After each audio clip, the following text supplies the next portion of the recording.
Французский язык. Изучают его здесь через песни, танцы и фольклор. Для этого в школе и создан специальный кружок. Сейчас девочки готовятся к очередному конкурсу, в котором они могут продемонстрировать свои знания.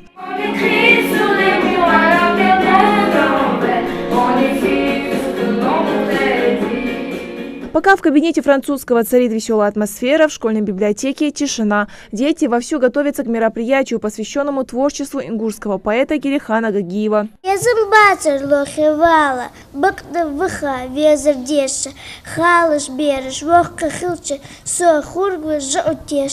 Пока одни сражаются в битве умов, белая фигура, затем черная, пешка, король, шах и мат, выигрывает сильнейший. В это же время в кабинете физики знакомятся с законами Вселенной и выдающимися космонавтами. Первым полетел майор Гагарин, парень скромный, открыть эпоху он смел.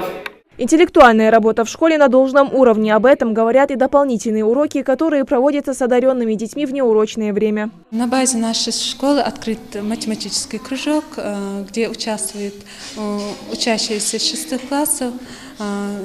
Здесь мы работаем с одаренными детьми. Учащиеся данного кружка вчера, в частности, участвовали в математической конференции, где представили проект. И данные учащиеся получили 2-е место в районе. Топор, молоток, пила, зубило, дерево и несмолкающий шум – все это в мастерской, где проходит урок труда. Здесь мальчики занимаются чисто мужским делом. Мастерят из дерева столы и стулья. Мастерская по сравнению с другими. Нам повезло с учителем, с Ахмедом Исламовичем. Вот, много интересных вещей делаем. Школьники довольны тем, как проходят уроки труда и тем, чему их здесь учат. Еще бы, ведь этой мастерской позавидует любой плотник. В этом кабинете открывается склад самодельных изобретений, над которыми работали ученики как старших классов, так и младших. Вот представлено такое вот интересное такси, мельница, велосипед деревянный, даже избушка на курьих ножках и самолет. А самое интересное, даже вот пластиковый робот. Но это не весь список того, чем может гордиться эта школа. В скором времени здесь появится полноценный музей национальной культуры. Уже сейчас в школе начали сбор атрибутов древней культуры и быта ингушей. Как мы видим, некоторые экспозиции уже здесь представлены. Этот музей станет еще одним шагом к культурному и патриотическому воспитанию подрастающего поколения. Сегодня как учителя, так и ученики 2-й Сунженской школы никак не могут нарадоваться новому зданию. Всего несколько лет назад все они ютились в стареньком помещении, построенном в царские времена генералом Слепцовым, и то под конюшню. В то время никто и подумать не мог, что скоро они переедут учиться в теплую, красивую, светлую школу, отвечающую всем современным требованиям.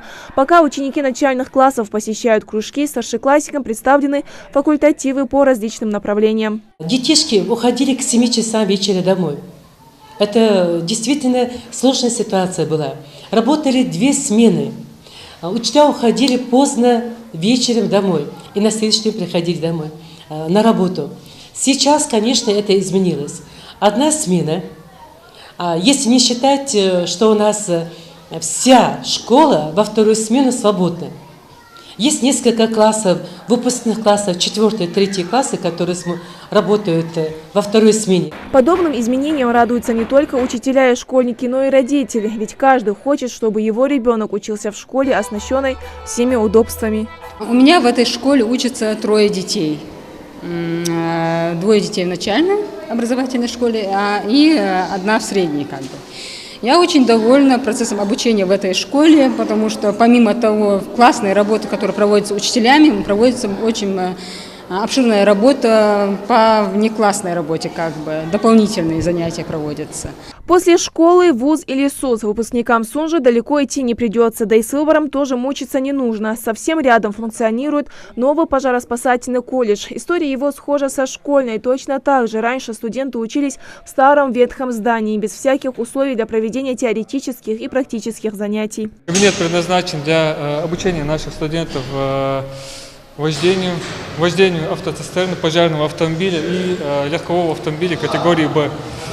Это КамАЗ-мастер, предназначен для обучения наших студентов контраварийному вождению в населенных пунктах, также выезда по тревоге. Это манекен-тренажер Александр, предназначен для оказания первой медицинской помощи утопающим. Следующий идет Водолазный баллон предназначен для погружения на определенную глубину. Это нового образца, это старого образца. Это предназначен вам водолазный костюм, в него входят комплекты. Водолазная маска, ласты и жилет. Следующим представлен надувная лодка.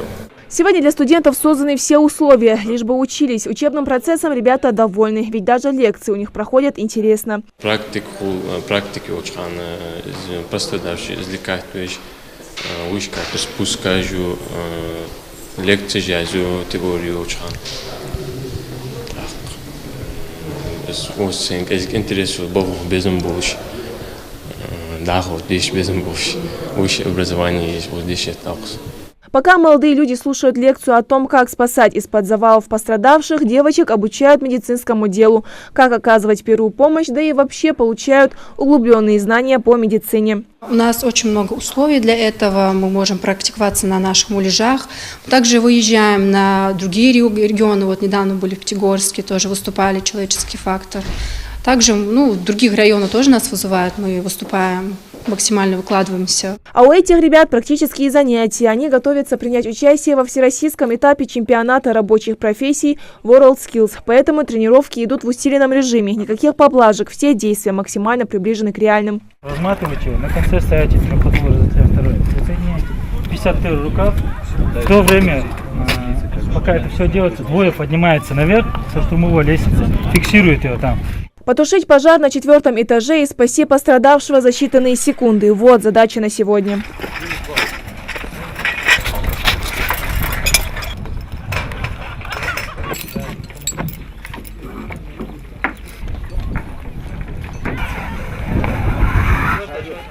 Счетик, я говорю.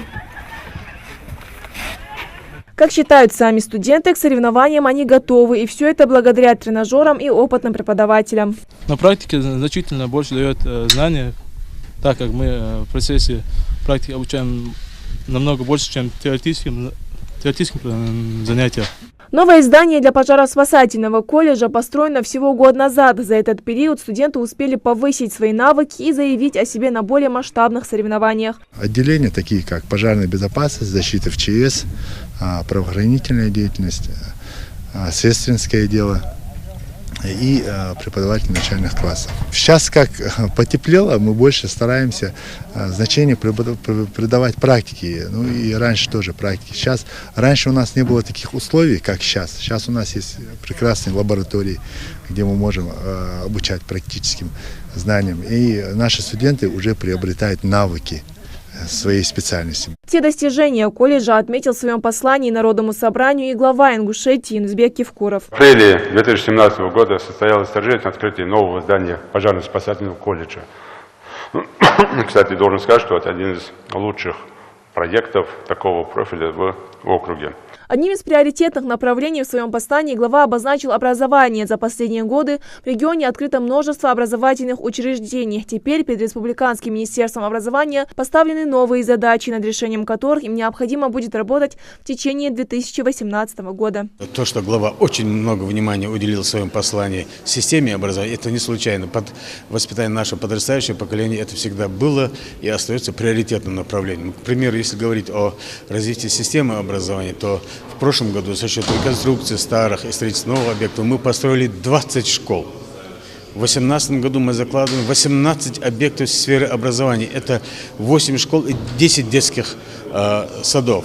Я считаю, что республика в этом направлении развивается очень стремительно. И в своем послании глава поставила ряд конкретных, я бы сказал, очень важных глобальных задач на этот год. И заверяю вас, что все эти задачи будут исполнены. Одной из главных задач в сфере общего образования на ближайшие годы остается ликвидация двухсменки в школах и переход в одну смену. Так, в 2017 году в регионе завершено строительство 7 дошкольных и 9 общеобразовательных учреждений. Индира Малкиева, Рамзан Миржоев, Новости 24.